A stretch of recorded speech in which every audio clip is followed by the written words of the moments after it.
The Wildcat fighter jolted like it had been struck by lightning. Cannon shells ripped through the tail section, and the cockpit filled with smoke and fragments of metal.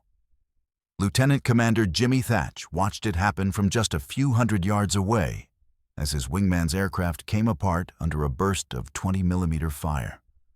One moment, the Wildcat was climbing, fighting for altitude. The next, it was just pieces falling into the Pacific. Above him, a Japanese Zero pulled effortlessly into a climbing turn. It wasn't struggling, it wasn't losing energy, it was dancing. The Zero came around for another pass the way a shark circles wounded prey. The American pilots below didn't stand a chance. It was May 1942, only 5 months into the Pacific War, and something had become painfully, brutally clear. American fighter pilots were dying in dogfights. They had almost no chance of winning. The U.S. Navy had gone to war believing its pilots and aircraft were good enough, maybe even superior. But once the shooting started, once the Wildcats faced the Zero in the open sky, that illusion disintegrated as quickly as that doomed fighter did. This wasn't just an aircraft problem. It was a tactical catastrophe. For decades, fighter pilots had trained the same way. They flew in tight formations. They used the same turning tactics, the same attack patterns, the same defensive maneuvers. They had trained those moves into muscle memory. They had believed in them. But all those tactics were built on one assumption: that the enemy plane was roughly equal. That assumption died the moment the Zero appeared in the Pacific. Zero pilots could turn inside a Wildcat so quickly it looked supernatural. They could climb faster, out-accelerate, and still have enough energy left to attack again. They had the range to strike American carriers before U.S. fighters could even get airborne. They could pick and choose the terms of every engagement. In a traditional turning fight, the Zero could complete its turn and get guns on target while the Wildcat was still trying to come around. The classic dogfight, so romanticized in newspapers and movies, was suicide. American pilots weren't just losing. They were dying before they even understood why. Thach had seen it coming long before most people in the Navy believed it. Back in September 1941, months before Pearl Harbor, a confidential intelligence bulletin landed on his desk. It came marked for his eyes only. Thach read it twice. Then he had to sit down. The report described a new Japanese fighter, the Mitsubishi A6M-0, already flying combat missions in China. American experts had dismissed early claims as exaggerations, even propaganda. But the numbers didn't lie. Climb rate, over 5,000 feet per minute. Turn radius, impossibly tight. Top speed, 330 m/h. Combat range, 1,200 miles. Thach felt a chill crawl up his spine as he read. These weren't improvements over American fighters. These were leaps. The Navy's frontline aircraft, especially the F-4F Wildcat, was already obsolete before the war even began. That moment changed him. That's when his responsibility grew heavier than his rank. He wasn't just commanding a fighter squadron anymore. He was commanding the fate of every young pilot who would go up in those Wildcats. Here's the part people forget when they talk about military history. War isn't about weapons. It's about time. When you realize you're behind, you don't get to pause the war and fix it. You don't get to order new aircraft and wait for delivery. The Japanese had already solved the air combat equation. The U.S. Navy hadn't even begun writing the problem, and that terrified Thach. He could see the future before anyone else did. When American pilots encountered the Zero in real combat, they would be slaughtered. Not because they were unskilled, not because they lacked courage, but because they were flying into a fight they were already losing the moment they took off. That's when a much larger question began haunting him. One that would define his career and eventually change the course of the Pacific Air War. If your pilots have no chance in a fair fight, why fight fair? That question stayed with him day and night. While other officers dismissed early reports or argued they were exaggerated, Thach kept thinking. While other pilots trusted old tactics, Thach knew those tactics were the very reason Americans would die. This wasn't about pride. It wasn't about winning glory in a dogfight. It was about survival. War doesn't reward tradition. It rewards innovation. And if the American fighters were going to survive, if they were going to win, someone needed to tear up the rule book. Someone needed to look at the problem differently. Someone needed to build a tactic that didn't rely on having the better airplane. That realization is where the story of the Matchsticks truly begins. Because while the rest of the Navy was still learning the Zero existed, Jimmy Thach was already preparing for the day his pilots would meet it in combat. Not with hope, not with denial, but with a simple question: how do you defeat a superior enemy when the world believes you can't? The terrifying thing about the Zero wasn't just that it was better. It was that it was unfairly better. It broke every rule of what fighter aircraft were supposed to be at the time. The first pilots who encountered it didn't even understand what they were seeing. Reports came in from China and the Philippines describing a Japanese fighter that could turn tighter than anything flying. A fighter that could climb toward you with no loss of speed. A fighter that seemed to stop in midair and pivot like it was on a hinge. American pilots refused to believe it at first. It must be propaganda. It must be exaggerated. No lightweight airplane like that could possibly exist. Even when the intelligence reports landed on desks in Washington and San Diego, a lot of officers dismissed the data. Some even laughed. The U.S. had the industry. The U.S. had the training. The U.S. had the experience. They believed that meant they had the advantage. They didn't. The Zero was proof that Japan had been preparing for a very specific kind of war. While American naval aviation was focused on carrier defense and scouting, the Japanese had built a pure offensive weapon. They wanted control of the sky from the very first shot. And the Zero was designed to do exactly that. It could out-accelerate the Wildcat. It could outturn the Wildcat. It could climb higher and faster than the Wildcat. It could choose every engagement, and maybe the most terrifying thing, it could disengage whenever it wanted. The U.S. Navy didn't have anything like that. Wildcats were tough and well-armed, but they were heavy. Their turning radius was wide. Their climb rate was average. And their tactics, every single one, was built around the idea that the enemy was just as limited. They weren't. Thach didn't just read these reports. He understood what they meant. If a Zero got behind you, you were dead.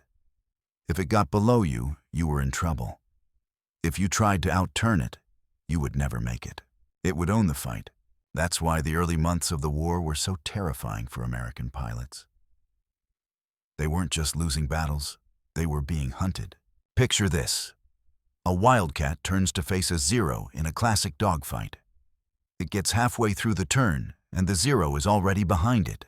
No warning, no chance, no escape. The Zero could perform maneuvers American pilots were never trained for. It could climb straight at you, pull the nose up, instantly roll over, and drop onto your tail. The Wildcat pilots watched it happen over and over again. One aggressive maneuver from the Zero, and it was already in firing position. Every tactic American pilots had been taught and trusted was falling apart, and the casualty numbers proved it. The Zero dominated the skies over the Pacific. Pilots who had trained for years were dying in seconds. Carrier groups were being ripped apart. Squadrons were losing men faster than they could replace them. No amount of bravery or skill could change physics. The worst part? The Japanese pilots knew it. Many were veterans of China and Manchuria. They had been fighting and refining air combat for years. The Zero wasn't just a plane. It was the tip of a spear sharpened by experience. So what did the U.S. have? A fighter that couldn't turn with the Zero. A fighter that couldn't climb with the Zero. A fighter that couldn't outrun the Zero. And yet, that wasn't the real problem. The real problem was doctrine. American tactics were built for match-for-match combat. They weren't designed for a situation where one aircraft could do everything better. Every naval aviator trained in the same tight formations, the same flanking maneuvers, the same turning fights. Against equal aircraft, they worked. Against the Zero, those tactics were suicide. Every time a pilot tried to fight the Zero on its terms, he died. It was like bringing a knife to a gunfight and insisting on a knife duel. Here's the hard truth Thach understood. It didn't matter how brave American pilots were. It didn't matter how determined they were. It didn't matter how accurate they were with their guns. If they fought the Zero the way they had always been trained, they were dead the moment the fight began. That realization changed everything. Thach didn't blame the aircraft. He blamed the thinking. The Zero forced him to confront a brutal fact about warfare. Sometimes the enemy changes the rules before you even realize a new game has started. That's when Thach began obsessing, not about building a better fighter, but about building a better idea. The Navy couldn't fix the Wildcat overnight. They couldn't steal the Zero's agility or range. They couldn't magically produce a new aircraft in time for the next battle. So Thach asked the only question that mattered. If you can't win by fighting the enemy's way, how do you force the enemy to fight yours? War isn't always won by the strongest. It's often won by the smartest. Just as the Zero had changed the nature of aerial combat, Thach was about to change something too. Only his weapon wouldn't be steel or aluminum. It would be geometry. It would be teamwork. It would be a brand new idea. And it started in the unlikeliest place imaginable. A kitchen table in Coronado. When that intelligence bulletin arrived in September 1941, it wasn't delivered with fanfare. There was no dramatic briefing, no emergency conference. It was a simple folder stamped with 3 words. Eyes only, classified. Thach opened it, expecting another routine report. What he read instead stopped him cold. Inside were the performance numbers for Japan's newest fighter, the Mitsubishi A6M0. These weren't rumors or pilot stories anymore. This was data. Hard numbers. Facts backed by combat reports from American observers in China. Even now, decades later, the numbers seem unreal. 5,000 feet per minute climb rate. 330 miles per hour top speed. A turning radius so small that American analysts questioned if it was even physically possible. And the most shocking statistic, range. The Zero could travel more than 1,200 miles on internal fuel alone. That meant the Japanese could attack carrier groups from distances American planes couldn't even reach. It meant American pilots could find themselves in a fight while still climbing off the deck. Thach read that report twice, then a third time. He didn't want to believe what he already knew. The U.S. Navy wasn't ready. Not its training, not its doctrine, not its aircraft. The Wildcat was rugged and dependable, but it was slow and heavy. It was never designed to outturn an enemy fighter. American pilots trusted their tactics. Tight formations, aggressive turns, dogfighting discipline. They believed that skill and courage were enough. But numbers don't care about courage. Thach felt a weight settle on him. Not fear, recognition. He had commanded Fighting Squadron 3 long enough to understand what would happen next. If the Zero was real, and that report proved it was, every pilot under his command was about to face an enemy who could dictate every engagement. And they would die using the tactics they were trained to believe in. That night, Thach took the report home to Coronado. He lived in a simple house near the beach. His daughter was still young. His wife kept the house warm and quiet. It was the kind of peaceful domestic scene that doesn't survive long in wartime. But Thach couldn't enjoy it. He couldn't sleep, because the report wasn't just numbers. It was a prophecy. It foretold the future of air combat in the Pacific, the future of every pilot he was responsible for, maybe even the future of the war itself. He sat at the kitchen table long after everyone else had gone to bed. He poured himself a cup of coffee. He read the report again. Then he did something that no textbook, no military manual, and no command structure could have predicted. He reached for a small box of wooden matchsticks. Each stick represented an aircraft, each one a Wildcat or a Zero. He placed 2 sticks parallel on the table. Then he placed another stick behind one, angled into a standard attack position. He studied the angles. He studied the spacing. He studied the geometry of the fight. This wasn't about bravery anymore. It was about math. Thach pushed the sticks into a different formation, then another. He tried to imagine how pilots might escape if the Zero attacked from the rear. He simulated high side attacks, diving attacks, turning attacks. He moved the sticks until his wife finally found him at the table at 2 a.m., still rearranging them. "Jimmy," she asked softly, "what are you doing?" He didn't even look up. "Trying to keep my pilots alive." Night after night, the matchsticks returned to the table. Thach tried every formation he'd ever trained, every tactic he'd ever flown, every maneuver taught since World War I, and every single one failed. The Zero could dive in and out. It could force a turn. It could attack from below. It could disengage whenever it wanted. No matter how Thach moved the sticks, the result was always the same. The Wildcat died. It would have been easy to stop. Easy to accept the report. Easy to tell himself that new fighters would fix the problem. Easy to trust that the Navy would solve it. But Thach wasn't built that way. He wasn't looking to design a tactic for next year. He wasn't waiting for a better aircraft.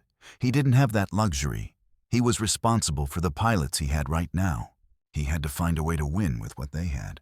That's the moment the story turns. That's the moment the tragedy turns into strategy. The moment a tactical disaster becomes an opportunity for innovation. Somewhere during those long October nights, surrounded by scraps of paper and empty coffee cups, something began to click. Not all at once, not in a flash of inspiration, but slowly. 2 matchsticks, side by side, not stacked, not leading and trailing, parallel.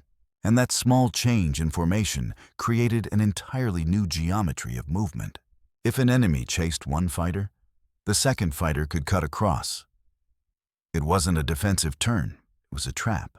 The rule book of naval aviation didn't just get rewritten, it got shattered. Thach wasn't just looking at matchsticks anymore. He was looking at the future of dogfighting, the future of survival, the future of the U.S. Navy in the Pacific. And the most important part, he did it months before the war started, before Pearl Harbor, before anyone else believed the Zero could be beaten. It wasn't luck, it wasn't a miracle. It was preparation. Because when the war finally came, Thach and his matchsticks were ready. When people tell the story of John "Jimmy" Thach, they often talk about the moment of inspiration, the night when everything suddenly clicked. But the truth is more complicated. It didn't happen in one moment. It happened through weeks of frustration, repeated failure, and relentless thinking. Imagine the scene. A lone naval officer sitting at a kitchen table while the rest of the country slept, moving matchsticks around like pieces on an invisible battlefield. He wasn't designing a new airplane. He wasn't drawing blueprints or writing letters to Washington. He was designing a new idea, because at that point, an idea was the only weapon the U.S. Navy had that could possibly save its pilots. Every night, Thach experimented.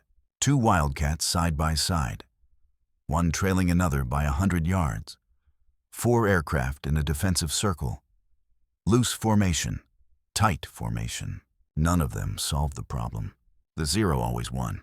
Traditional aerial tactics had been built on the assumption that dogfights were linear. One fighter attacks, the other defends. One turns, the other follows. But the Zero didn't respect those rules. It attacked from below, from above, from angles American pilots hadn't trained for. Thach didn't need a tactic that countered one attack. He needed a tactic that countered them all. That's when the breakthrough came. 2 matchsticks positioned side by side with just the right spacing. Thach imagined a Zero dropping in from behind. The first Wildcat turns, not away, but toward the second Wildcat. And the second Wildcat turns toward its teammate. Their flight paths cross in midair. Now the Zero isn't just following one target. It's flying straight into another. Suddenly, its superior turn ability becomes a disadvantage. Its agility becomes a trap. It was the opposite of every rule pilots had been taught. You don't spread out. You don't break formation. You don't try to outrun the enemy. You force the enemy into your geometry. For the first time since the Zero appeared, the Wildcat had a fighting chance. But an idea on a table isn't enough. It needed to be tested.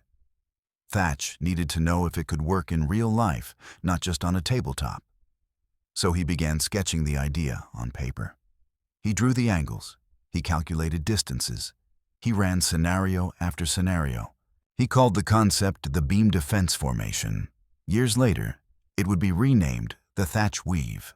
But in the fall of 1941, it was still just an experiment, and a risky one. If he was wrong, if the tactic failed in the air, pilots would die. Still, he couldn't forget the intelligence report. He couldn't forget that the Zero's performance figures weren't a theory. They were reality, so he began to drill his pilots in secret. Not with matchsticks this time, but with training flights. He explained the idea. They practiced the turns. They learned the spacing. They repeated the maneuver until it became instinct. Some pilots didn't like it. It seemed too complex and too coordinated. It went against everything they'd been taught about aggressive flying and personal initiative. Many believed dogfights were won by individual skill, not by teamwork. But Thach held firm. "This tactic is going to save your life," he told them. And he knew there wasn't much time. Because by early 1942, the war had begun in earnest. Japan was on the offensive across the Pacific. American bases were knocked out. Carrier groups were being hunted. Squadrons reported losing entire flights to Zeros. The numbers were terrifying. Thach's pilots weren't just practicing for a hypothetical enemy. They were preparing for the most dangerous aircraft in the world. And then came the moment that changed everything. In February 1942, Thach called on the best pilot he knew, Ensign Edward "Butch" O'Hare. At the time, O'Hare was just another talented young pilot, not yet an ace or household name. But Thach trusted him. He trusted his instincts. He trusted his ability to push the envelope. He needed the very best to try and break his new tactic. So one morning in early 1942, high above San Diego, the test began. O'Hare led 4 Wildcats in the role of attackers. Thach led 3 Wildcats flying defense in the new formation. The instruction was clear. Try everything, every angle, every attack. Find the flaw. For the next 20 minutes, O'Hare did just that. He came from above. He dove below. He tried a high-speed pass. He tried a climbing attack. He pushed the Wildcats into positions that would have been fatal in real combat. But every time the Zero would have scored a kill, the Weave countered it. The Wildcats crossed paths, forcing O'Hare off the attack. He couldn't get behind one without exposing himself to the other. When the exercise ended, O'Hare landed, taxied up, climbed out of his cockpit, and made the statement that changed the future of naval aviation forever. "Skipper, it really worked." That was the moment the matchsticks became more than a theory. The kitchen table idea was no longer just a concept.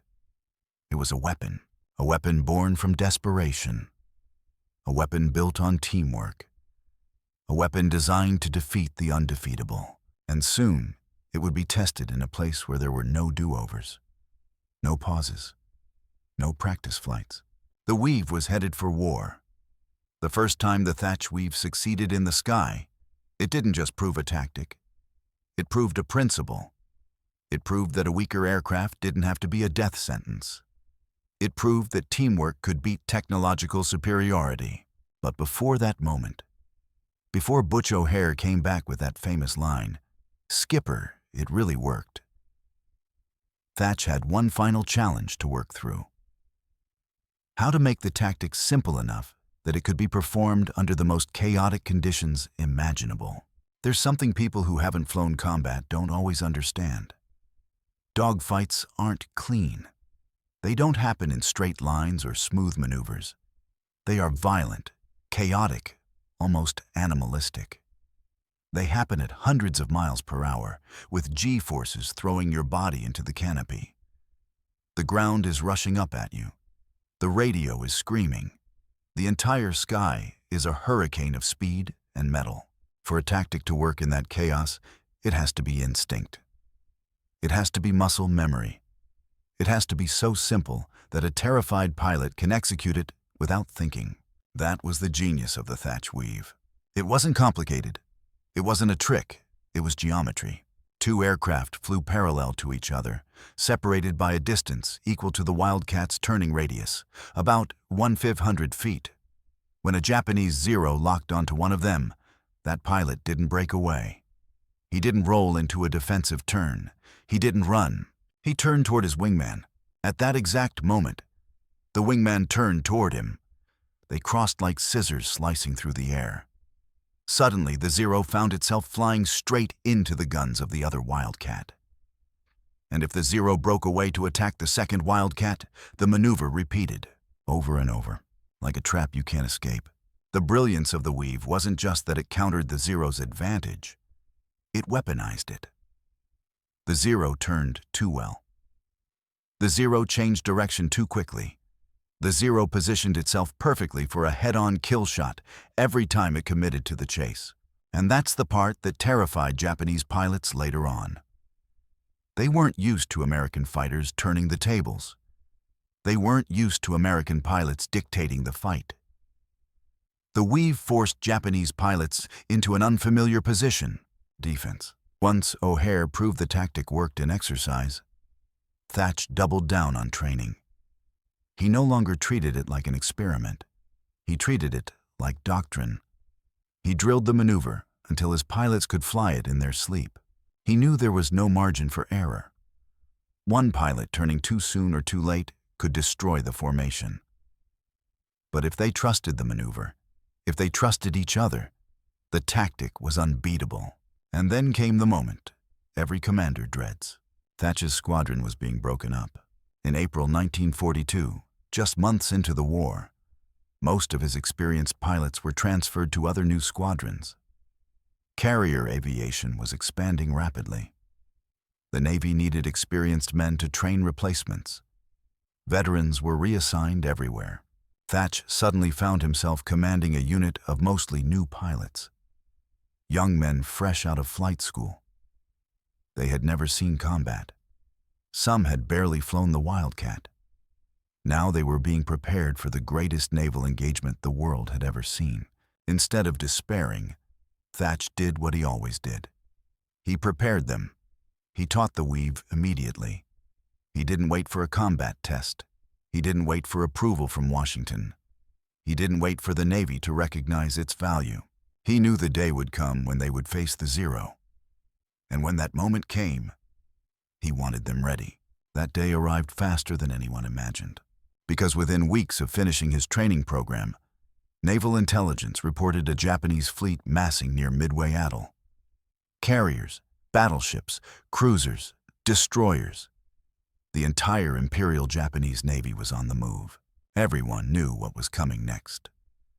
The U.S. Pacific Fleet had moved heaven and earth to defend Midway. It was going to be the biggest carrier battle in history. That's when Thach received his orders. He would fly into battle as the escort commander for Torpedo Squadron 3. 12 lumbering Douglas Devastators, the slowest aircraft in the fleet. Their job was suicidal. Attack the Japanese carriers head-on. They were the most vulnerable pilots in the entire Pacific, and Thach was going to protect them. He knew the Zero would be waiting. He knew they would be outnumbered.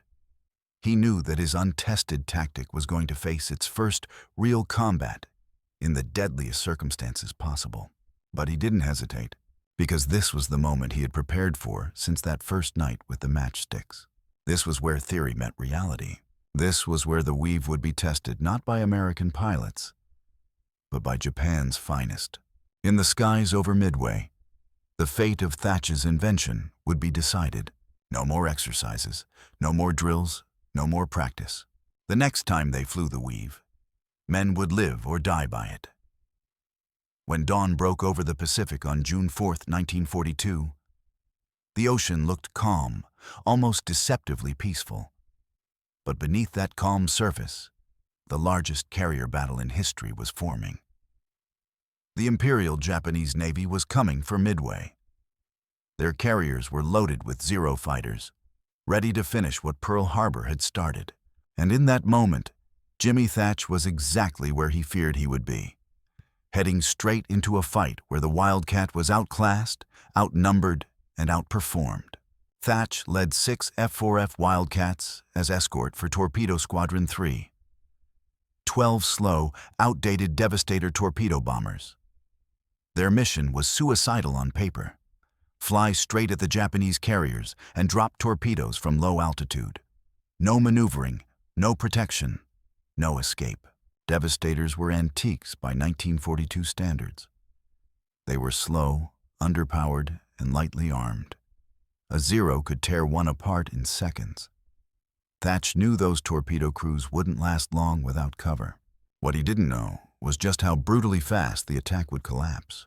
As the American formation approached the Japanese fleet northeast of Midway, the sky exploded with Zero fighters. They swarmed down like a pack of predators, diving in on the torpedo bombers with total confidence. The Wildcats rushed to defend them, but the odds were overwhelming. 15 to 20 Zeros against 6 American fighters. Before Thach even had time to organize his formation, the Devastators began falling like burning confetti. One after another, the torpedo aircraft were hit and torn apart. Their crews never stood a chance. Within minutes, 10 of the 12 were shot down. The survivors could barely keep formation. Thach watched in horror. There was nothing he could do for them. The torpedo crews were dying exactly the way he had predicted months earlier, because they had no tactic that could counter the Zero. But Thach still had his fighters, and finally, the moment came. A Zero latched onto the tail of Ensign Robert "Ram" Dibb's Wildcat. Dibb radioed the words every fighter pilot dreads: "I'm being attacked." The Zero closed in for the kill. Under any other tactic, Dibb would have been gone in a heartbeat. No maneuver, no turn, no evasive trick could shake a Zero in perfect firing position. But this wasn't any other tactic. Thach called out, "Weave, weave!" Dibb turned toward Thach. Thach turned toward Dibb. Their paths crossed like the blades of a pair of scissors, just the way they had on the kitchen table in Coronado. The Zero now found itself flying straight at Thach. Thach dove under Dibb's fighter and opened fire at nearly point-blank range. Cannon shells tore into the Zero's belly. Engine parts flew off the aircraft as it caught fire and spiraled away in pieces. Seconds later, a second Zero dove in. The Weave responded again. Another turning cross, another perfect shot. Thach fired a burst. The cowling of the Zero disintegrated and flames erupted from the nose. The Japanese pilot yanked back on the stick, but he was finished. Then a third Zero came in, lining up behind Dibb. But Thach was already coming across the Weave. He fired again, this time into the cockpit. The Zero's canopy shattered, and the aircraft snap-rolled out of control. 3 kills in less than 10 minutes, all while outnumbered 4 to 1. And here was the miracle. Every one of Thach's remaining Wildcats survived. Even Lieutenant Brainerd Macomber, who had stayed glued to Thach's wing through the entire maneuver, made it home. Their formation held. Their timing was perfect. The Weave worked exactly the way Thach had dreamed it would. The greatest fighter in the world, the Zero, had just been beaten by Wildcats flying a formation invented with matchsticks. It wasn't luck, it wasn't a fluke, it wasn't a desperate miracle, it was a tactic. When the survivors returned to the carrier, their after-action reports spread through the fleet faster than any official directive ever could. Pilots who had been terrified of facing Zeros were suddenly talking about something they hadn't felt in months. Hope, not confidence, not superiority. Just the belief that they didn't have to die helplessly. Thach had given them more than a maneuver. He gave them a fighting chance. He proved something military history teaches again and again. The battle doesn't always go to the strongest machine. It goes to the smartest mind. The Weave didn't make the Wildcat better than the Zero, but it neutralized the Zero's most powerful advantage, agility. It robbed Japanese pilots of the turning fight they depended on. It forced them into head-on gunfire, into hesitation, into mistakes. And once pilots understand a tactic works, everything changes. The fear begins to fade. The mindset shifts. The underdog gets teeth. After Midway, the Thach Weave spread like wildfire. Squadrons practiced it. Commanders taught it. Young pilots learned it. Carrier air groups adopted it as standard doctrine. But the story wasn't over, because as Thach's idea traveled across the Pacific, it wasn't just saving his pilots. It was about to change the entire course of naval aviation. And soon, Japanese aces would face something they had never experienced before. American fighters that wouldn't die on command. When Thach's Wildcats landed back on the carrier after the Battle of Midway, they didn't return as heroes. They returned as survivors. In a fight where they had every reason to die, they had lived. And that simple fact changed everything. The after-action reports went through the fleet fast.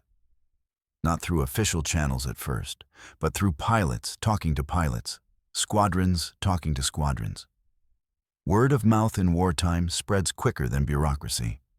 Every pilot wanted to know, how did Thach's men survive against that many Zeros? The answer wasn't luck. It wasn't superior aircraft. It wasn't anything mechanical at all. It was the Weave. It was coordination. It was discipline. It was geometry. For the first time, the U.S. Navy had a tactic that didn't just counter the Zero. It countered the psychological dominance Japan had created in the Pacific. Because up until Midway, every pilot in the Pacific carried the same fear, that a Wildcat couldn't defeat a Zero. It was a belief that had turned into a legend, a myth that haunted American aviators in every battle. Now, suddenly, they had proof the Zero could be beaten. Not by a miracle, not by overwhelming firepower, but by a simple maneuver. If you've never fought in combat, you might not understand how powerful that shift is. Wars aren't just won by weapons. They're won by morale. They're won by belief. They're won by the sense that you have a fighting chance. Before the Weave, Wildcats went into battle praying they'd live. After the Weave, they went into battle with a plan. One of the first men to test the tactic after Midway was Lieutenant Commander James "Jimmy" Flatley of VF-42, another respected pilot. When he heard about the Weave, he didn't laugh. He didn't dismiss it. He didn't argue it was too complicated. He flew it himself. After just one exercise, he sent a message back to Thach. "It's brilliant. This is the tactic we've been waiting for." Flatley began training his men immediately. He drilled the maneuver over and over until it became second nature. Soon the tactic spread to Marine pilots flying from Henderson Field on Guadalcanal. And that's where the Weave did something incredible. It turned the Zero's advantage into a liability. Guadalcanal was one of the most brutal air wars of World War II. Zeros flying from Rabaul attacked daily. American pilots were always outnumbered. They flew in worn-down aircraft from a dirt strip, with little radar warning and almost no spare parts. They had every disadvantage you can imagine, but they had the Weave. And then something happened that no one in either Navy had predicted. Japanese ace Saburō Sakai wrote about it. Sakai wasn't just any pilot. He was one of the best fighter aces Japan ever produced, a legend. He had shot down aircraft over the Philippines, Java, and the Solomons. He knew the Zero better than almost anyone alive. One day, Sakai and his fellow pilots dove on a pair of Wildcats near Guadalcanal. It should have been an easy kill. It always had been before. But this time, the Wildcats turned toward each other and crossed. The Japanese pilots were stunned. They had never seen the maneuver before. Sakai watched as the Wildcats passed, trapping his commanding officer, Lieutenant Commander Tadashi Nakajima, in a deadly crossfire. Nakajima didn't even get a chance to fire. He was forced to break off and dive for safety. When Nakajima returned to base, he was furious. Not at his pilots. Not at his aircraft. At the realization that American fighters had adapted. Sakai later wrote, "For the first time, we encountered what was to become a famous double-team maneuver. We were shocked." Think about that.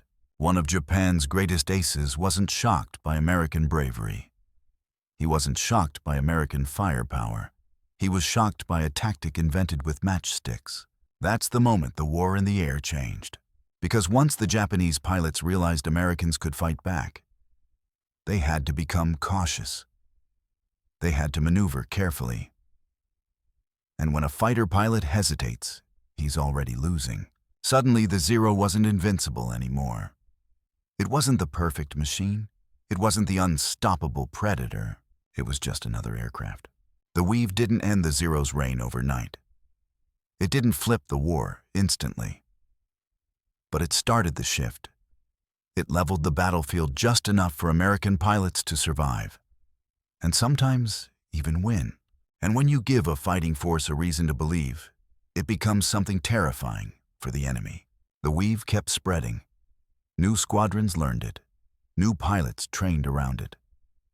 Before long, it was no longer Thach's tactic. It was standard doctrine. A maneuver born on a kitchen table was now the backbone of fighter defense in the Pacific War. And in the months ahead, something even more surprising happened. The U.S. Army Air Forces adopted it. The Marines adopted it. It was used by P-38 Lightnings, P-40 Warhawks, and later by Mustangs in Europe. The Thach Weave had crossed branches, theaters, and aircraft types. It didn't matter if you flew a Wildcat, a Hellcat, or a Mustang. The principle was universal.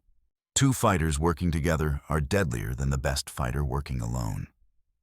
But the Weave wasn't finished yet. It had one more place to prove itself, and one more role to play in turning the tide of the air war, because America was about to take the offensive. And when it did, the Weave followed it into every major campaign from Guadalcanal to the Philippines. The matchstick idea had become more than a tactic. It had become a legacy. Once the Thach Weave proved itself over Midway and Guadalcanal, the tactic didn't just stay locked inside one squadron or even one branch of the military. It spread. Not because someone ordered it from the top, but because it worked. Because pilots swore by it. Because it saved lives. That was the power of the Weave. Combat units across the Pacific began to hear stories of Wildcats turning the Zero's advantage into a trap. They heard about pilots living when they should have died. The tactic spread from carrier decks to jungle airfields, from briefing rooms to flight instructors, from veterans to rookies. Soon, every new fighter pilot in the Pacific learned the same 3 lessons. Don't try to outrun the Zero. Don't try to outturn the Zero. Force the Zero into the Weave. It gave American pilots something they desperately needed. A playbook. A way to respond when the enemy swooped in behind them. A way to turn fear into discipline.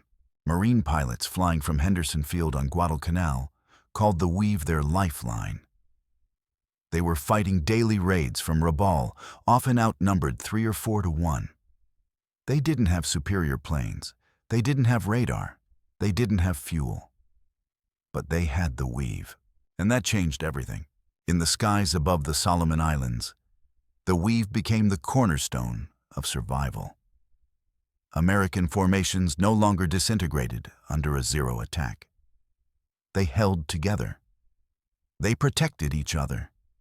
They turned a 1-on-1 disadvantage into a 2-on-1 advantage every single time.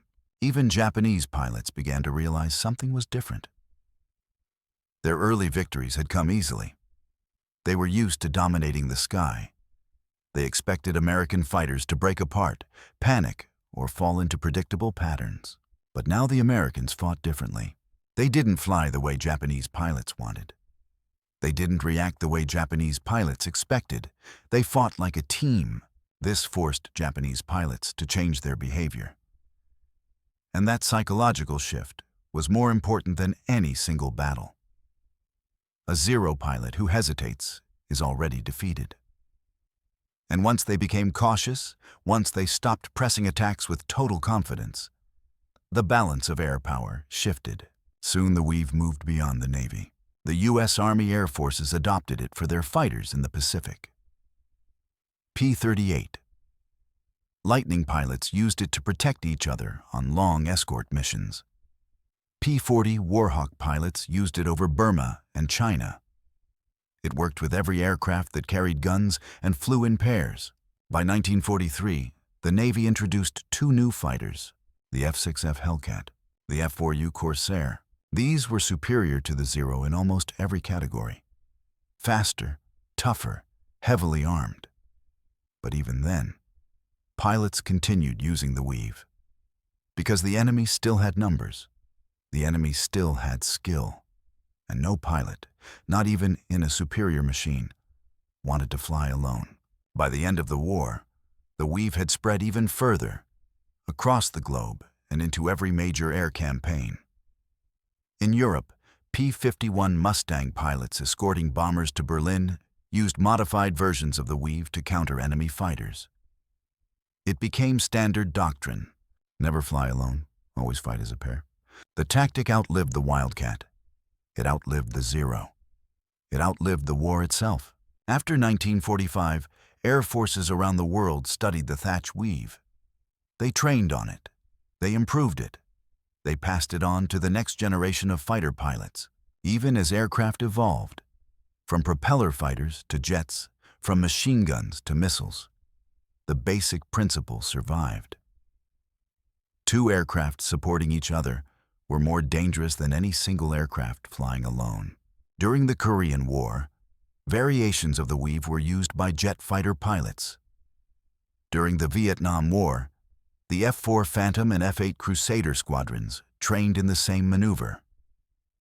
And decades later, when American pilots transitioned into the era of stealth fighters, the same core idea remained. You don't win a fight because your airplane is the best. You win because your tactics are better. It didn't matter if you were flying a Wildcat or an F-14 Tomcat. The lesson was the same. The Weave reminded pilots of something timeless. Teamwork is a force multiplier. And if you want proof that the Thach Weave became more than a maneuver, more than a clever trick or a wartime improvisation, consider this. 80 years later, modern fighter pilots still train in formation tactics derived from the Weave. F-22 Raptor and F-35. Lightning II pilots, flying the most advanced aircraft on Earth, still use versions of the same doctrine Thach invented on his kitchen table in 1941. The technology changed. The aircraft changed. The weapons changed. But the principle didn't. Two fighters working together are more dangerous than one fighter working alone. That's when people realize something bigger. The Thach Weave didn't just save pilots. It changed the culture of air combat itself. It proved that innovation doesn't always come from factories or laboratories or billion-dollar programs. Sometimes, innovation comes from a simple question: how do we survive? And from one man who refused to accept defeat. Because the Weave wasn't just a maneuver, it was a mindset. And it was about to become a legacy that would stretch into the next generation of American air power. By the time the war entered its final years, the United States had new aircraft rolling off assembly lines. Fighters that could finally match Japan and Germany in speed, firepower, and maneuverability. The F-6F Hellcat, the F-4U Corsair, the P-51 Mustang. These were machines built for air supremacy, not just survival. They were faster than the Zero. They were stronger than the Zero. They could dive, climb, and fight on equal or superior terms. But even with those aircraft dominating the sky, The Thach Weave didn't disappear. It had become something more than a tactic. It had become a doctrine, a philosophy, a reminder that the most important advantage in combat wasn't equipment. It was teamwork and tactical thinking. Veteran pilots didn't stop using the Weave just because they finally had the better airplane. They understood its power. It protected pilots when they were outnumbered. It protected new recruits. It protected men who didn't have thousands of hours in the cockpit. In every major air campaign, over the Solomons, the Marshalls, the Marianas, the Philippines, the Weave kept showing up. Not as a desperate maneuver, but as a standard part of the fighter pilot's arsenal. The tactic even crossed oceans. P-51 pilots flying escort missions over Germany used a modified Weave to break up enemy attacks on bomber formations. When Luftwaffe fighters dove in to strike the B-17s and B-24s, American escorts countered with the same principle Thach had developed with 2 matchsticks years earlier. Cross the line of attack. Force the enemy into a trap. Cover your wingman. Even in the most advanced aerial warfare of World War II, the Weave still held its value. But the true proof of Thach's legacy came long after the war ended. In the 1950s and 60s, jet fighters replaced propeller-driven aircraft. The speeds doubled. The weapons changed from machine guns to cannons and missiles. Aircraft began to fight beyond visual range. Radar, electronics, and computer targeting transformed air combat. And still, the Weave survived. Through the Korean War, through Vietnam, through the dawn of the jet age. When U.S. F-4 Phantoms tangled with North Vietnamese MiG-17s and MiG-21s, pilots still flew maneuvers rooted in the Weave. The speed and power had changed, but the underlying idea didn't. No one fights alone. The next generation of pilot training kept it alive. The Navy Fighter Weapons School, better known as Top Gun, taught variations of the same principle in its syllabus. The Air Force taught its own versions. The tactic evolved, adapted, and grew more sophisticated. But the DNA of the Weave was always there. Even the most modern fighters, the F-22 Raptor and the F-35 Lightning II, fly training missions built around the same fundamental idea Thach had discovered in 1941. Work in pairs, protect each other, use geometry to control the fight. Think about that for a moment. The world's most advanced fighter jets, machines worth hundreds of millions of dollars, still fly using principles invented by a naval officer with a box of matchsticks. That's how revolutionary Thach's idea was. But the legacy went even further. After the war, John Thach didn't fade into history. He rose through the Navy, earning respect not because he was a brilliant scholar or a decorated ace, but because he was a problem solver, a tactician, a thinker. He went on to develop anti-submarine warfare tactics during the Cold War. He helped shape naval aviation for generations. In 1958, he appeared on the cover of Time magazine for his contributions to naval innovation. A frigate was named after him, the USS Thach. An annual award for the Navy's best anti-submarine squadron still carries his name. And yet, for all the honors and legacy and medals, the most powerful symbol of his life wasn't a ship or an award. It was the matchsticks, because that's where it started. Not in a laboratory, not in a strategy room, not with committees or official directives. On a quiet night in a California kitchen, at a table where a man couldn't sleep because he knew his pilots were going to die unless he found a way to save them. That's what makes the story of the Thach Weave more than history. It's a reminder that innovation doesn't come from resources. It doesn't come from having the best equipment. It comes from refusing to accept defeat when everyone else believed the Zero was unbeatable, when pilots were dying in droves, when the tactics and technology seemed hopelessly outmatched. One man asked the most important question any fighter pilot can ask: what hasn't been tried yet? That question didn't just save American pilots. It reshaped aerial warfare. It gave the underdog a weapon. It proved that thinking differently can be as powerful as fighting harder. And above all, it proved something that still matters today. On every battlefield and in every cockpit, the most dangerous enemy is the one who refuses to quit thinking. The Thach Weave wasn't just a maneuver, it was a mindset. A lesson that would carry into the next generation of war. But before that lesson could become history, one last chapter remained. The final legacy of the man who invented it. John "Jimmy" Thach retired from the U.S. Navy in 1967 after more than 4 decades of service. He didn't retire as the inventor of a single tactic. He retired as a full admiral, one of the highest ranks in the U.S. Navy. His career took him from biplanes to jets, from Pearl Harbor to the Cold War, from the age of propeller-driven fighters to the dawn of stealth. Most officers spend their lives adapting to the times. Thach shaped them. He continued to innovate long after the Pacific War ended. His work in anti-submarine warfare changed naval strategy during the Cold War. He trained new generations of pilots. He pushed ideas forward when others assumed they had already gone as far as they could go. But no matter where his career took him, the story that followed him everywhere was always the same. A box of matchsticks, a kitchen table, a man refusing to accept that his pilots were doomed.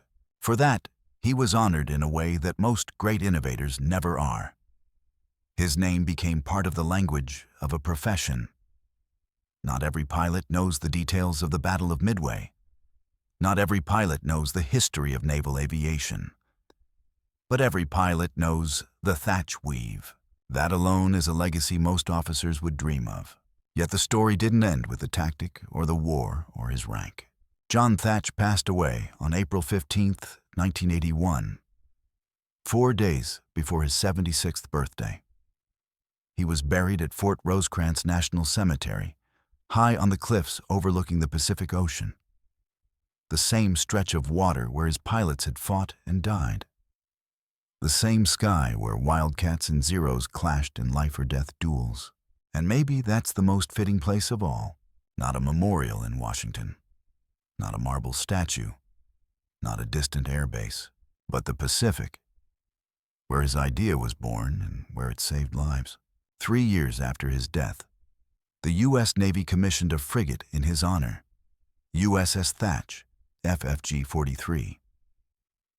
It sailed the world's oceans, carrying the name of the man who changed the way American pilots fought. But maybe the greatest monument came from the pilots whose lives he saved. Some were too young to even understand what had protected them. Some flew on after the war and trained their own squadrons. Some survived the Pacific only to head into Korea, Vietnam, and beyond. They all carried one thing Thach had given them: a belief that survival wasn't luck. It was preparation. And that's the legacy that still matters today. Because the Thach Weave isn't really about aircraft or tactics or dogfighting. It's about what you do when the odds say you're already beaten. It's about refusing to surrender to fear, tradition, or hopelessness. It's about finding the solution no one else is looking for. When faced with disaster, Thach didn't blame the Wildcat. He didn't complain about resources. He didn't wait for someone else to solve the problem. He didn't throw up his hands and say, "There's nothing we can do." He worked the problem. He found the answer sitting right in front of him, waiting in plain sight. He turned matchsticks into a blueprint. He turned a pattern into a defense. He turned geometry into survival. That is the lesson the Weave still teaches today, long after the Zero disappeared from the sky. You don't need the best equipment to win. You need the best thinking for the equipment you have. The Thach Weave continues to be taught in fighter training because it represents something bigger than air combat. It represents the truth that victory doesn't belong to the strongest, or the fastest, or the most advanced. Victory belongs to the one who refuses to quit. When pilots today strap into 5th-generation fighters, when they launch off carrier decks at midnight, when they enter hostile airspace halfway around the world, they still rely on the same principle Thach discovered in his kitchen. Protect your wingman. Trust the formation. Fight together. Because in every war, in every era, in every technology, one rule never changes. No one wins alone. And that's the legacy of the Thach Weave. Not the aircraft, not the maneuver, not even the victories, but the mindset. When faced with an impossible problem, don't surrender. Don't accept defeat. Don't wait for someone else to solve it. Sit down. Study the problem. Move the matchsticks, because the answer might already be there, if you're willing to look for it. So let me leave you with the same question we began with. If you were in Thach's position in 1941, the enemy outclassing your aircraft, your pilots dying, the war closing in, and nobody else believed in a solution, would you have spent those nights at the kitchen table? Or would you have accepted that some problems can't be solved? Because the history of the Thach Weave isn't about airplanes. It's about choosing to solve the unsolvable. And that choice still matters. Whether you're in a cockpit at 20,000 feet or sitting at your own kitchen table tonight.